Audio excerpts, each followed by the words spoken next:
पीछे की ब्रेक दबाई, ये देखो ये आगे की ब्रेक भी दबा के रुक गई, छोड़ी, ये देखो आगे की ब्रेक का भी यूज़ किया मैंने, ये देखो। फिर मेरा टायर स्किट हुआ, ये देखो आपको निशान दिख रहा होगा भाई। पीछे की ब्रेक लगाई, क्लच दबा के आगे की ब्रेक लगाई, जब मुझे लगा बाइक स्लो होने वाली है, देखो बाइक बंद नहीं हुई और बाइक भी रुक गई। मैंने क्या किया भाई पता आपको, मैंने जब बाइक को दबाई, देखो इसको नहीं दबाया, पीछे की ब्रेक दबाई, बाइक स्लो हुई और ये। हेलो भाई, मैं हूं अजय और भाई आज हम बात करने वाले हैं ब्रेकिंग को लेके भाई, कि अलग अलग सिचुएशंस में हमें अलग अलग टाइप की ब्रेक का यूज़ करना पड़ता है, तो वो हम कैसे कर सकते हैं, कौन सी सिचुएशन में कौन सी ब्रेक लगानी चाहिए या फिर कैसे ब्रेक का इस्तेमाल करना चाहिए, क्या हर बार पीछे की ब्रेक ही लगानी चाहिए, आगे की ब्रेक का क्या यूज़ हमें करना चाहिए। इन सब सवालों के जवाब भाई आज आपको इस वीडियो में मिल जाएंगे। आमतौर पे भाई दो सिचुएशंस हमारे लिए मेन होती है जिनको आज हम कवर अप करेंगे। दो सिचुएशन ये होती है भाई, एक सिचुएशन को हम गिनते हैं कि जो हम लॉन्ग डिस्टेंस पे ब्रेक को मारते हैं, है ना, मतलब जब हमारे पास काफ़ी टाइम होता है तो उस टाइम पे हमको ब्रेक कैसे मारनी चाहिए।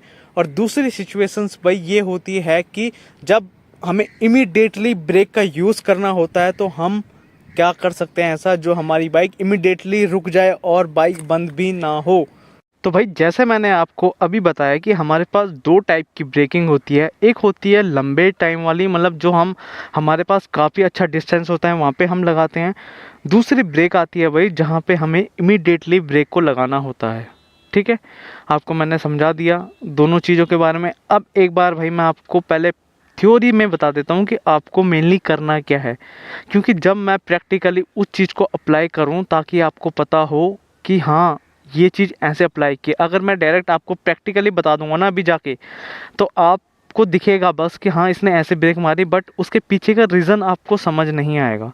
तो एक बार भाई आप पहले रीज़न भी समझ लो, ताकि अगर आप जब कभी इस सिचुएशन में आओ और ब्रेक लगाने जाओगे ना तो आप इजीली ब्रेक लगा लोगे, क्योंकि आपने थ्योरी देख रखी होगी, समझ रखा होगा कि क्यों हमें उस ब्रेक का ऐसे इस्तेमाल करना है, इस सिचुएशन में ऐसे इस्तेमाल करना है, इन सब चीज़ों के बारे में भाई।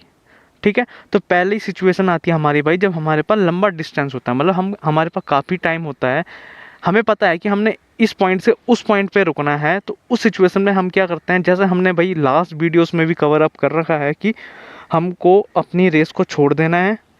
ठीक है भाई, याद रखना हमको अपनी रेस को छोड़ देना है पूरी तरह से।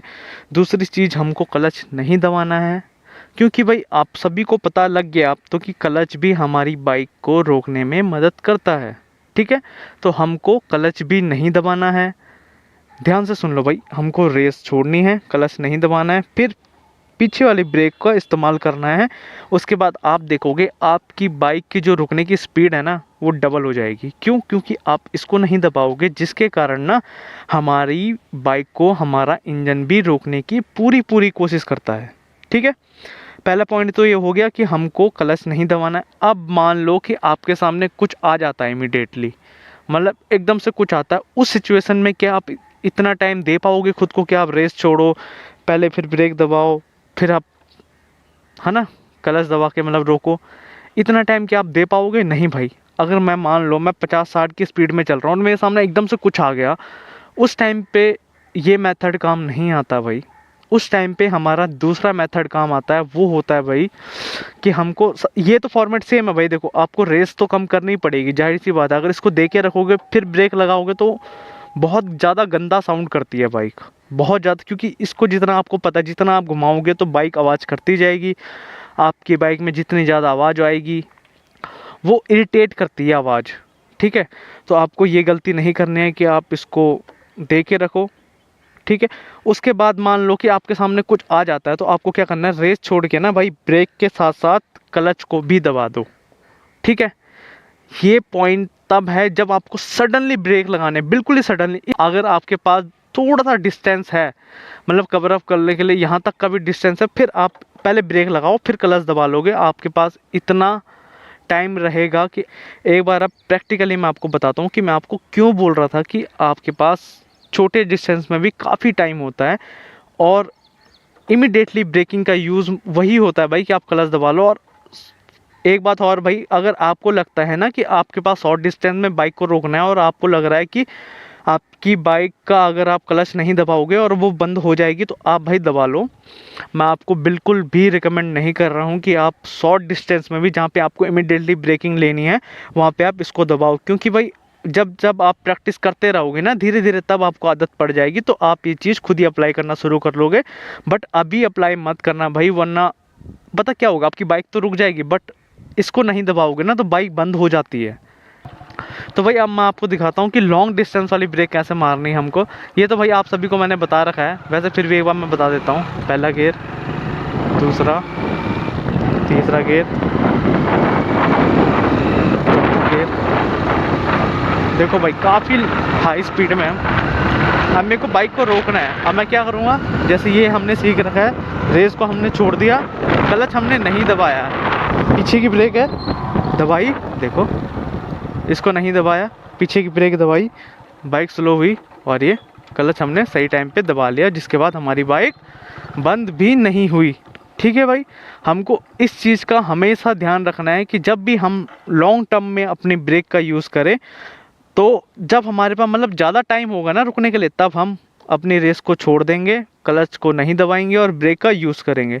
ये चीज़ भाई मैंने आपको पिछली वीडियो में भी बताई है। बट अब दूसरी मेन बात पे आते हैं कि हमको शॉर्ट ब्रेकिंग में कैसे यूज़ करना है। ठीक है, तो भाई अब मैं आपको शॉर्ट ब्रेकिंग का बताता हूँ कि आपको क्या करना होता है। दूसरा गियर डाला भाई, तीसरा गियर डाला, चौथा गियर डाला। अब मान लो मेरे सामने इमीडिएटली कुछ आता है, 3 पे आ जाएगा। ठीक है, 1 2 3। मैंने क्या किया भाई पता आपको, मैंने जब बाइक को रोकना था ना, ये भी स्पीड कम करते इसको भी दबाया और पीछे की ब्रेक भी दबाई। ठीक है, सॉरी भाई मैं आपको पीछे की ब्रेक का दिखा नहीं पाई, क्योंकि स्पीड काफ़ी थी और सामने देखना ज़रूरी था कि बाइक किधर को मूव कर रही है, इस वजह से। बट सेकंड राउंड में अब मैं स्लो रखूँगा, तो वहाँ आपको दिखा दूँगा कि आप पीछे की ब्रेक का भी यूज़ करना है। बट मैं आपको एक बार फिर भी बता देता हूँ मैंने क्या किया। रेस थी, रेस कम की, जैसे ही मैंने पीछे की ब्रेक दबाई ना, उसके साथ साथ मैंने ये भी दबा दिया, क्योंकि मैं सिचुएशंस आपको दिखाना चाहता था कि इमिडिएटली कहाँ पे रोकना है। मैंने आगे की ब्रेक का भी यूज़ किया भाई, पर हल्का सा दबाया मैंने। और भाई मैं आपको कभी रिकमेंड नहीं करता आप ये मारो, क्योंकि भाई जब तक आप प्रैक्टिस करके परफेक्ट नहीं बन जाते ना, तब तक आप आगे की ब्रेक का यूज़ बिल्कुल भी मत करो। ठीक है, अब दूसरा राउंड शुरू करते हैं भाई। बाइक चौथे गियर में ही है, ये स्टार्ट की, 1 2 3, चौथा गियर डाला। अब ब्रेकिंग का यूज़ करेंगे। देखो रेस छोड़ी, पाँव की ब्रेक लगाई, हाथ की ब्रेक लगाई, ये देखो बाइक रुक भी गई, बंद भी नहीं हुई। और कितने शॉर्ट डिस्टेंस में हमारी बाइक रुक भी गई। जब कभी आप ना शॉर्ट डिस्टेंस में ब्रेक लगाओगे ना, तो आपकी बाइक डिसबैलेंस भी होगी, तो आपको बैलेंस भी करना है बाइक को। अभी जब मैंने ब्रेक मारी ना, पीछे की मेरा टायर स्किट होके आया, मतलब रगड़ता हुआ आया। मैं आपको एक बार निशान दिखा देता हूँ, अगर निशान होंगे वहाँ पे, तो मतलब डिसबैलेंस भी होने का चांस होता है। तो आपको ब्रेक अपने हिसाब से यूज़ करना है भाई। वीडियो में मैं बस आपको तरीका बता सकता हूँ, यूज़ आपको कैसे करना है ये आप जान सकते हो और आप ही को करना है टोटल तरीका। स्टार्ट किया हमने बाइक, देखो भाई 2, दूसरा गियर, तीसरा गियर और चौथा गियर। ठीक है, अब लगाऊं ब्रेक, रेस छोड़ी, ये देखो आगे की ब्रेक का भी यूज़ किया मैंने, ये देखो फिर मेरा टायर स्किट हुआ, ये देखो आपको निशान दिख रहा होगा भाई। यही चीज़ मैं आपको काफ़ी टाइम से बता रहा हूँ कि अगर हम सडनली ब्रेक का यूज़ करते हैं ना, तो ये चीज़ होती ही होती है, फिर चाहे कुछ भी हो जाए। तो आपको भाई इस चीज़ का ध्यान रखना है कि जब आप कभी इमीडिएटली ब्रेकिंग का यूज़ कर रहे हो, तो आपके टायर स्किड भी हो सकते हैं। और ये तो भाई पीछे का टायर है, सोचो जिस स्पीड से मैं आता हूँ उस स्पीड में मैं अगर आगे की ब्रेक लगा दूँ, तो फिर मैं कहाँ जाके गिरूँगा। क्योंकि भाई पीछे का टायर तो आ जाता है घिसते हुए, बट आगे का टायर रुक जाएगा, तो फिर पलटी पलटी सीधा वहाँ तक बिना ब्रेक के ही जाओगे भाई। तो आपको ये गलती बिल्कुल भी नहीं करनी है। एक बार मैं लास्ट आपको प्रैक्टिकली बता देता हूँ आपको बेसिकली करना क्या है। ठीक है, आगे की ब्रेक का भी यूज़ करना, बट वो कब करना, जब आपको लगे आपकी बाइक बहुत ही ज़्यादा कंट्रोल में आ चुकी है, उसके बाद करना। बाइक एकदम से रुक जाती है आगे की ब्रेक के बाद, ये नोटिस करना कभी भी। ये 1, ये 2, 3, 4, अब देखो भाई, स्पीड भी बना ही लेता हूँ मैं पहले। अब रोकनी है मेरे को बाइक, ठीक है। अब मैं क्या करूँगा, पहले रेस छोड़ी, पीछे की ब्रेक लगाई, क्लच दबा के आगे की ब्रेक लगाई। जब मुझे लगा बाइक स्लो होने वाली है, देखो बाइक बंद नहीं हुई और बाइक भी रुक गई और पीछे स्किड भी नहीं हुई। इसका रीज़न क्या था, मैंने सॉफ्ट हैंड से ब्रेक मारी थी। अब ये चीज़ भाई आपको ना खुद ही पता लगेगी, ये मैं आपको वीडियो में नहीं समझा सकता सॉफ्ट हैंड क्या होता है। मतलब भाई ब्रेक को पावर से ही पुश करना, बट ऐसे पुश करना है कि आपकी बाइक में स्किड ना बजे। ये आप अपनी बाइक पे बैठ के ही कर सकते हो। ये 2 मेथड मैंने बता दिया आपको। एक बार मैं आपको फिर से दिखा देता हूँ कि आपको बेसिकली करना क्या है। दूसरा, तीसरा, ये हम नॉर्मल टाइप की ब्रेकिंग लेंगे भाई, बिल्कुल ही नॉर्मल जैसे हम ब्रेक मारते हैं, हम कैसे ब्रेक लगा सकते हैं नॉर्मल टाइप से। रेस छोड़ी, पीछे की ब्रेक दबाई, ये देखो ये आगे की ब्रेक भी दबा के रुक गई। ये होती है भाई नॉर्मल टाइप की ब्रेकिंग।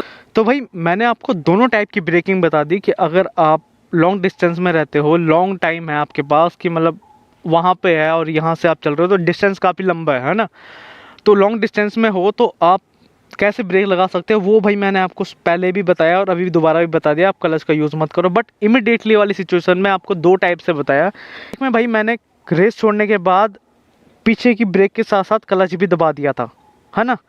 और दूसरी सिचुएशन बताई मैंने भाई इमिडिएटली वाली कि जिसमें मैंने ना पीछे की ब्रेक तो दबाई, उसके साथ साथ मैंने आगे की ब्रेक का भी यूज़ किया। वो कब किया, क्योंकि मेरी बाइक स्लो हो गई थी, कंट्रोलेबल थी।